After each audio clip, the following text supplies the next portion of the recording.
This is the evening news of Monday, January 5, 2015. I'm Michael Young. Thanks for joining us. In the headlines tonight, AFC wants secret talks or no talks. Bandits snatch cell phone cash from policemen. NIS ups old age pension. Susdai gang concocted fight to rob cop. And Dynamic Airways introduces cabin attendants. It's now time for the news in detail.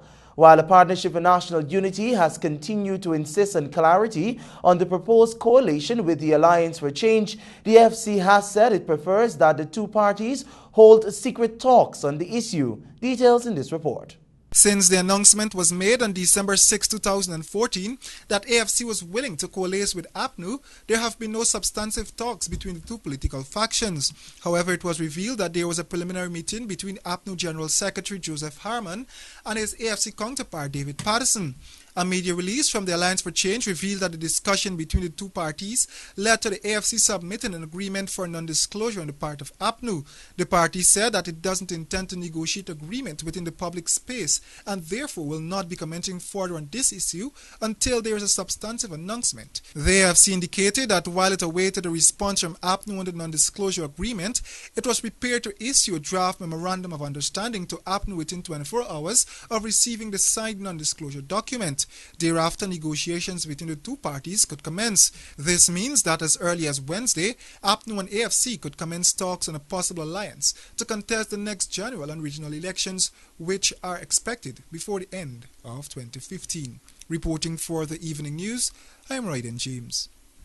Meanwhile, as political parties commence campaigning across the country for the impending general and regional elections, the main opposition party has said it has not yet decided who will be selected as its candidates for the presidential and prime ministerial posts, as we hear in this story.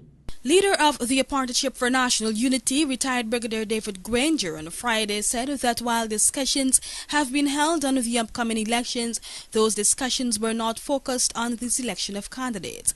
According to him, while the coalition will be going into the elections as a partnership, no candidates were selected. He did not state a reason for the non-selection of these candidates. Despite a promise to retain the primaries model to elect its presidential candidate after a successful attempt back in 2011, the party leader said this will not be done. Granger had said that the mechanism was not a requirement of the party's constitution and was unlikely to be used to determine candidates for the upcoming polls. Alliance for Change has already named its presidential and prime ministerial nominees. It is widely believed that the party will be held into elections by its vice chairman Moses Nagamotu and chairman Nigel Hughes as the presidential and prime ministerial candidates, respectively. Co-chairman of CGX Energy Incorporated, Professor Suresh Narain, on Saturday told media operatives that the company is considerably concerned about the low price for oil on the global market. Divina Samaru reports. Narain stated that CGX Energy and all other oil exploration companies around the world are constantly monitoring the fall in oil prices because of their concern over the development. If the price of oil continues to go down, then I think many oil companies will be revising their strategies. For us, we are not worried at this point. At the point at which oil is right now, we still feel comfortable that the Guyana Basin offers enough reward to take the risk. So we are going full ahead, but we are looking very carefully at the price of oil. He also stated that if the prices were to further decline, Guyana could then benefit. Let us say that oil dips further, and let us say that many oil exploration companies go under, which is quite possible. Then what would happen is there would be an oversupply of rigs on the marketplace, and the price of drilling will go down. So it's very hard, it's a very fluid situation, depending on what happens. Narain stressed on the immense confidence the company has in Guyana in developing a successful oil and gas sector. CGX survives only in this basin. Our entire business is in the Guyana-Suriname basin. We have spent more than $300 million in this basin in the past 6 years. CGX Energy noted that they are also keeping a close watch on politics, noting that even if there is a change in government, their company should not be affected. CGX stays out of politics. But you would be keeping an eye on it. Well, we always do. It's within our risk portfolio to keep an eye on politics.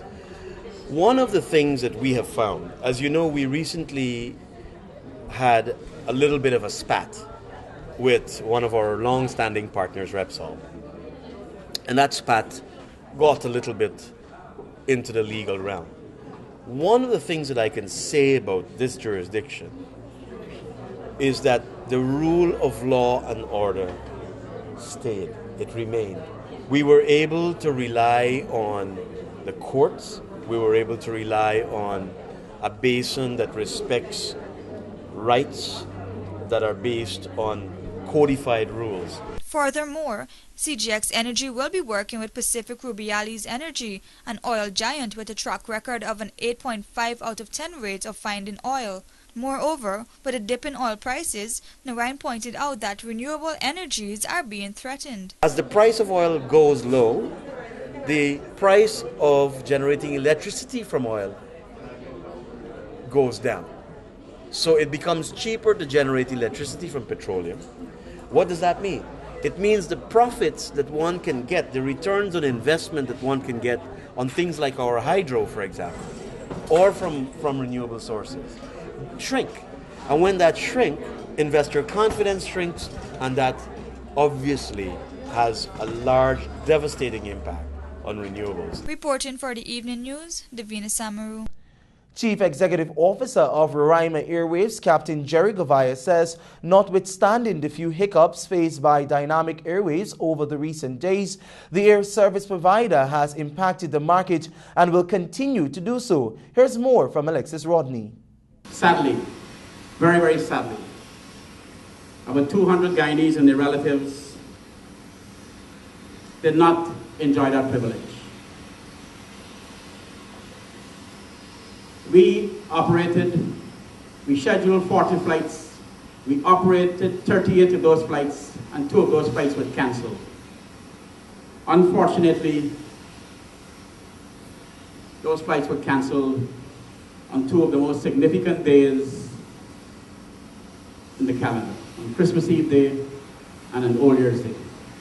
And for that, I cannot tell you how saddened we are and express our sincere apologies. That was CEO of Roraima Airways, Captain Jerry Govaya, who said that the cancellation of the 2 flights on December 24 and a third one last had indeed caused major disappointment. He said that the airline apologizes for failing its customers. The cancellations, he related, were done as part of safety measures. Some persons sought a refund, the captain related. While some customers have already received such, others are still awaiting and will soon receive their refunds. But despite those hiccups, Govaya said that the airline, which began operations in Guyana in November last year, has made significant strides in its services. Dynamic Airways continued at this point in time to be the only carrier which is not charging for a second bag, allowing Guyanese to shop and travel with a lot more ease. And as I said earlier, out of the 40 flights that was scheduled, 38 of them were run successfully and 2 of them were cancelled. And they were cancelled for safety reasons. Out of the 40 flights scheduled by the airline, 38 were operated, Govaya said. The 2 were cancelled. Since beginning operations here in November, some 6,000 passengers have flown with the airline. The airline, he related, also created an environment of stable airfare where travel price in the industry dropped some 22% on average. He said as a direct result of the airline's operations here, it has been historically proven that more persons this year have traveled to Guyana in December than in any other year. For the Evening News, I'm Alexis Rodney. Thanks, Alexis. Head of the Commonwealth Elections Observer Mission to Sri Lanka, former President Barry Jagdeo, has urged Sri Lankans to do their part to ensure that a peaceful and credible process takes place on the 8th of January. Following an invitation from the Commissioner of Elections, the Commonwealth Secretary General has constituted an observer group headed by Jagdeo for the 8th of January 2015 presidential elections in Sri Lanka. In a statement, Jagdeo said it is his honor honor and privilege to have been asked to lead the group and be in the country for those elections. He said that the 9-member observer group has been drawn from across the Commonwealth and includes former politicians and members of parliament, former members of election commissions and representatives of civil society and the media. The group, he said, is supported by a staff of 5. He explained that its task is to consider all the factors impinging on the credibility of the electoral process as a whole and to assess whether the elections is conducted according to the standards for democratic elections to which Sri Lanka has committed itself with reference to the national election-related legislation as well as the Commonwealth and other international commitments. The former president said the group will also consider, among other things, whether conditions exist for credible elections, including a fair election environment, whether public media has been impartial, the transparency of the entire process, whether voters are free to express their will, and whether the continuing and results process is transparent. According to Jagdeo, in conducting their duties and undertaking their assessment, the group will be neutral, impartial, objective, and independent. You're tuned to the Evening News. Join us after these messages for more news.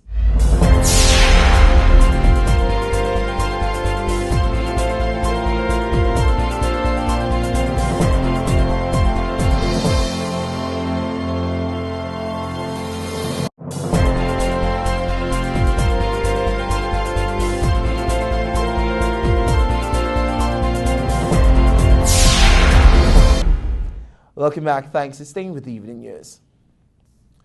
A police constable attached to the impact base at Stabrook Market Square was robbed by 2 men on bicycles along Avenue of the Republic, Georgetown, in the wee hours of Monday. The policeman, whose identity was not released, was reportedly walking along the Avenue of Republic when the 2 men confronted him. One of them reportedly choked him and relieved him of a Samsung Galaxy phone and an undisclosed sum of cash. After the robbery, the 2 men fled the scene on a pedal cycle. The police rank was not hurt. Another rank told the Evening News that an investigation has been launched into the alleged robbery. The rank stated that it was quite surprising that bandits were now turning their attention to police ranks, especially those who do not carry a firearm. He said that recently another constable was relieved of his personal belongings. He was not in uniform at the time of the robbery. Investigations are continuing. In this Roy and James report, you will hear that the National Insurance Scheme on Friday agreed to increase all old age pensions by 5% with effect from January 1, 2015. Here are details. The National Insurance Scheme has announced that all pensions that were payable as at December 31, 2014 has been increased by 5% from January 1, 2015. The minimum rate for old age and invalidity pensions will be increased from $19,770 to $21,532 per month from January 1. The insurable earnings, which are the upper limit on earnings that attracts NIS contributions, will be increased from $158,159 to $170,812 per month, or from $36,498 to $39,418 per week from January 1. The minimum insurable ceiling for self-employed persons contributing to the National Insurance Scheme will be increased from $49,384 to $53,334 per month from January 1. Old age pensioners are issued with pension order books which contain 6 benefit payment vouchers. These payment vouchers become eligible for encashment on a monthly basis. New books are prepared and issued upon submission of a life certificate which attests to the pensioner being alive. The recipient of an old age grant is issued with a single benefit payment voucher.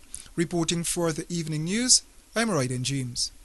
In keeping with its social responsibility and outreach program, as well as promoting education amongst Guyana's younger generation, CGX Energy Incorporated, during a launch reception over the weekend at the Providence Primary School, East Bank, Demerara, rewarded the top performers of the Providence Primary and Covert Garden secondary schools.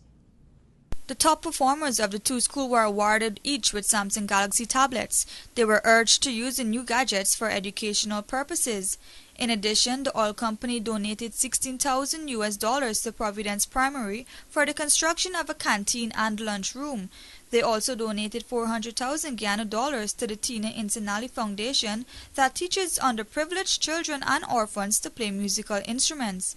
Being a former resident of Providence and also a past student of the school, Co-chairman of CGX Energy, Suresh Narain, noted that the Providence Primary deserves to be recognized for molding honorable citizens throughout the years. How proud the community has always been of this school.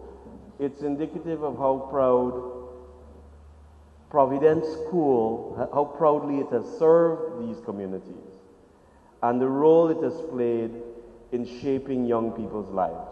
The importance of education was the key topic at the event, as the speakers urged parents and students to invest money, time, and confidence towards a better education. Education is not only about the amazing things that you learn at school, and it's not about the amazing ability to recite the times table or being able to write the most wonderful essay there is possible. But education is very much about responsibility. Responsibility for yourself and responsibility for others. Speaking at the event was Minister of Labour Nanda Gopal, who stressed on the tremendous effort government has placed in the education sector, which resulted in significant progress throughout the years. All the initiatives that have been taken over the recent years by government were targeted to make the life of the child comfortable in school. Reporting for the Evening News, Davina Samaru. This is the Evening News. More news still ahead.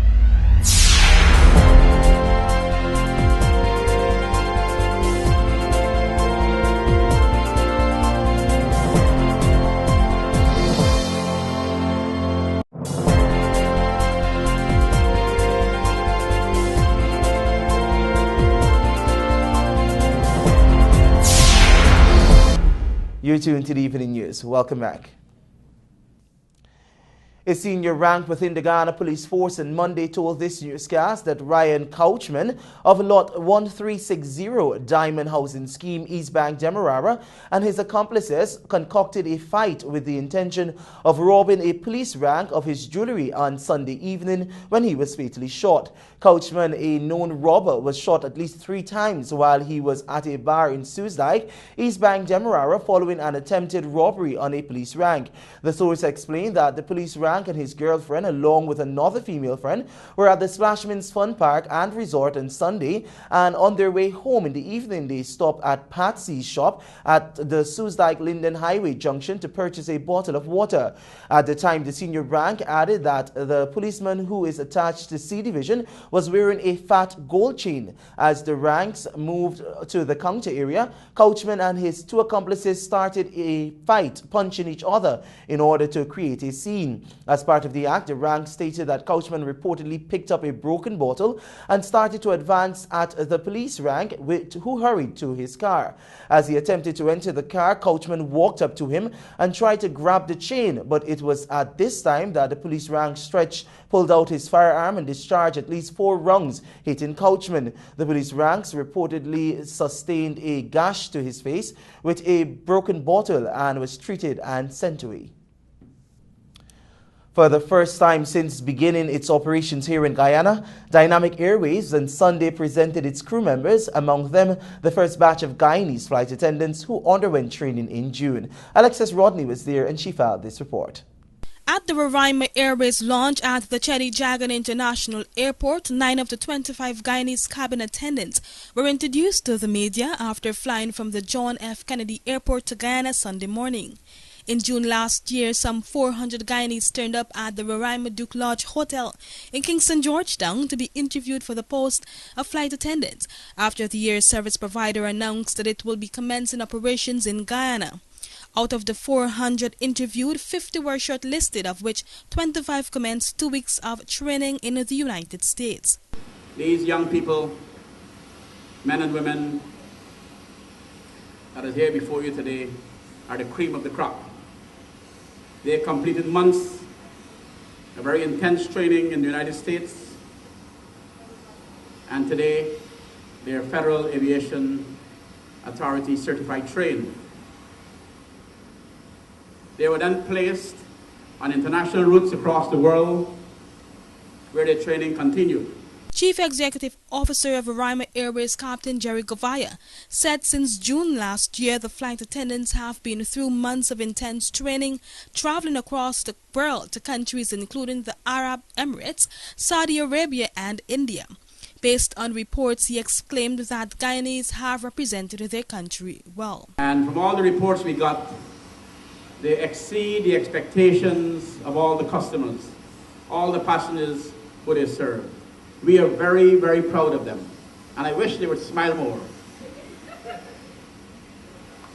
We celebrate these fine, well-trained and qualified young people today and look forward with a lot of enthusiasm as they continue to provide service on the dynamic services between Guyana and JFK and other cities in North America, which we are soon to announce.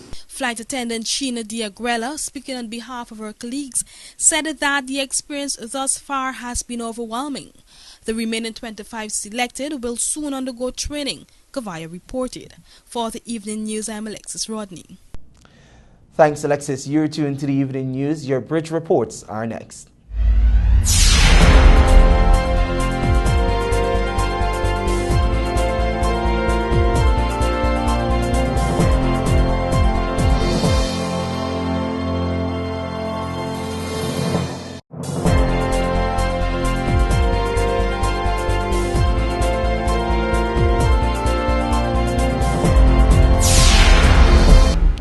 Welcome back. Thanks for staying with the Evening News. It's now time for a look at your bridge reports.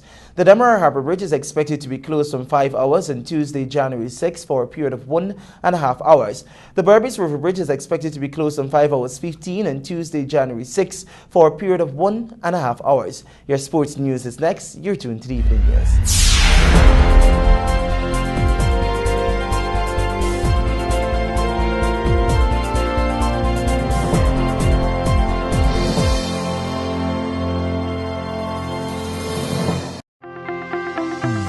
Every day presents a few more challenges. Keeping your business running shouldn't be one of them. That's why we work every day towards ensuring your overall satisfaction. With over 100 skilled technicians and engineers equipped with the tools and skills to help you do more.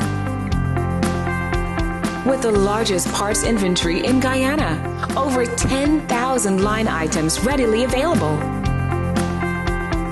Driven by your success is not just a set of words to us. It is a code by which we live.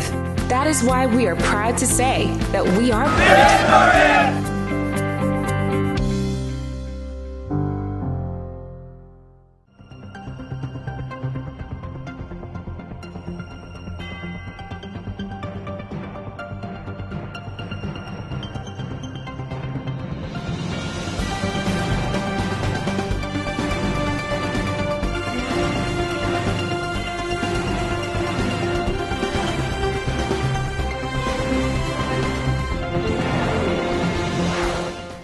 Welcome back. Thanks for staying with Evening News. It's now time for a look at what's happening in the world of sport. But first, let's take a look at your headlines. West Indies collapse against South Africa and Josiah Tanner wins first race of new season. The news is brought to you with the kind compliments of Macorp. Every day presents a few more challenges. Keeping your business running shouldn't be one of them. That's why we work every day towards ensuring your overall satisfaction. With over 100 skilled technicians and engineers equipped with the tools and skills to help you do more. With the largest parts inventory in Guyana, over 10,000 line items readily available. Driven by your success is not just a set of words to us. It is a code by which we live. That is why we are proud to say that we are Bridge.